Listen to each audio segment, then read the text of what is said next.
Okay, today's video, we're gonna go over the distance in boxing, especially while employing the Peekaboo boxing style, okay? So the first thing I'm gonna cover is the different ranges of boxing or fighting, okay? So he's gonna stand in on the blue dot. The blue dot represents my opponent. So he's just gonna get in his stance on the blue dot. Maybe a little forward. There we go, a little bit forward.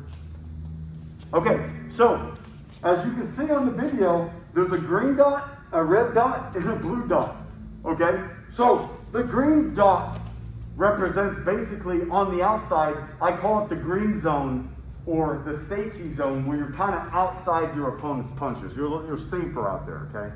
And this is more of a traditional boxing approach, not the Peekaboo, even though it is used in Peekaboo, and I'll explain how. So if you see, well, I'm on the green, over the green dot, he's over the blue dot, okay? For me to move, I gotta move into the red dot to land my hard shots and then move back out to the green dot. So it's kind of like I'm working in and out, like a traditional boxing game, all right? So I'm here, I'm on the green zone. I have to step into the red zone. Why is it the red zone? Because he can hit me. If I can hit him, he can hit me. So I'm only going to stay in the red zone momentarily and then get back out using my footwork to the green zone. So this is pretty much your typical traditional boxing blueprint for controlling and maintaining the distance between you and your opponent. Now, Peekaboo is different. Peekaboo boxing is a lot different. So if you watch here, he's gonna stay on the blue dot. I'm gonna switch out the green dot, and I'm gonna move the green dot a little closer, and the red dot right here. So in Peekaboo, it's the opposite. I wanna go from the red dot to the green dot, or really close to my opponent, okay? Where the opposite traditional boxing was, you start on the green dot, go into the red zone, and then go back out to the green dot. Me in Peekaboo, I want to start on the red, which is the outside, move into the green zone to land my close quarter, my power punches, okay? So as you can see, Peekaboo boxing is more of a pressure, aggressive type style. But the key component is anytime you walk towards your opponent or go into your opponent, you got to move your head. You got to be elusive and have outstanding head movement because you're walking right into all his punches, okay? That's why the head movement is very important. So when we're sparring, we're both in the red zone, okay? You know, and mind you, just for visual reference, you can see the different zones. I want to either move in with my jab from the red zone to the green zone, or I'm just going to use my head movement to get into the green zone. So my goal is to get from the red zone to the green zone. Now mind you, the green zone can be here or here. So if he extends out his arm, okay, I want to get here in the green zone. Where the red zone's out here, the green zone's here. And anytime I get to the green zone, I'm going to lower my base, crouch down a little bit because I want to make my upper body a smaller target to hit, and it's going to be mobile. That's why you spend all that time moving your head. It's for a purpose. Not only is it to slip or weave punches, but it's to work your way in closer to your opponent so you can land your hard close quarter shots.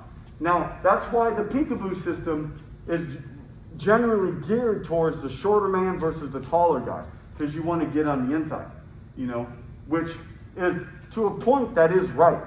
It is easier for me being someone who's taller than normal. I'm 6'2", you know, but doesn't mean I'm tall. It doesn't mean I can't fight on the inside. A good example of that is Riddick Bowe. Riddick Bowe was an outstanding in-fighter, okay? Everybody thinks he's this awesome outside fighter. No, Riddick Bowe was awesome on the inside, and he was 6'5", okay? So the two ways I can go from the red zone to the green zone, number one is just stepping in, working my jab. Doubling up, singling up, stepping in, driving in with my jab. That's why the double and the triple jab in Peekaboo is so important, all right? So I can, when I use a double jab, So I move in and get into the green zone. And then from there, I'm moving my head, and I'm firing those rapid fire combinations to the head and body once I get on the inside. Okay? The second thing is when I'm moving my head, when I'm going from the red zone to the green zone, and I'm moving my head, I'm drawing his counter punches. If he's gonna punch me as I'm coming in, I'm moving my head into those different positions and counter punching now. For instance, let's say I'm coming in, he throws a jab cross as I'm coming in, throws a jab cross, and I roll, then I come up with the left hook. Or I can slip and come with the right hand. I can roll in and go to the body.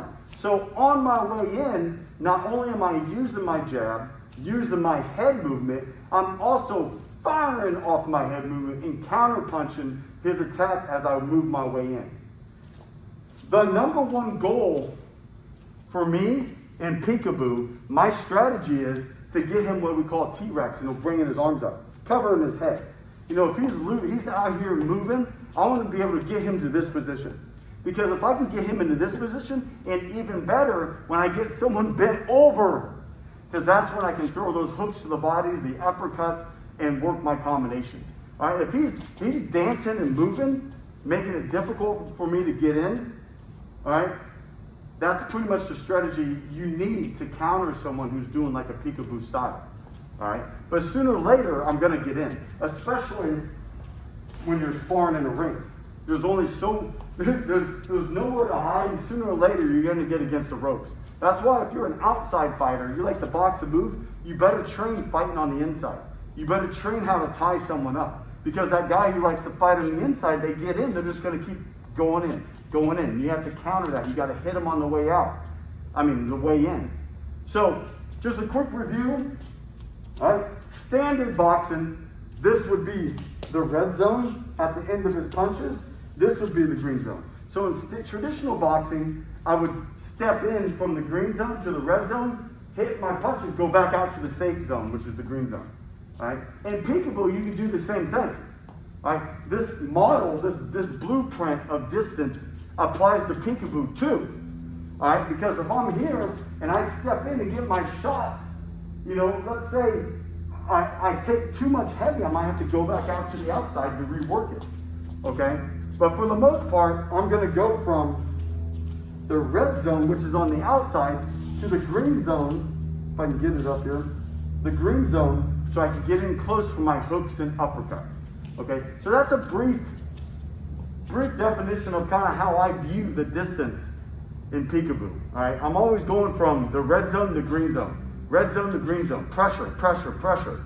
All right? But to be able to pressure your opponent, you have to have good forward defense, which is going to be your head movement. And you can't live by head movement alone. All right? You have to counter punch.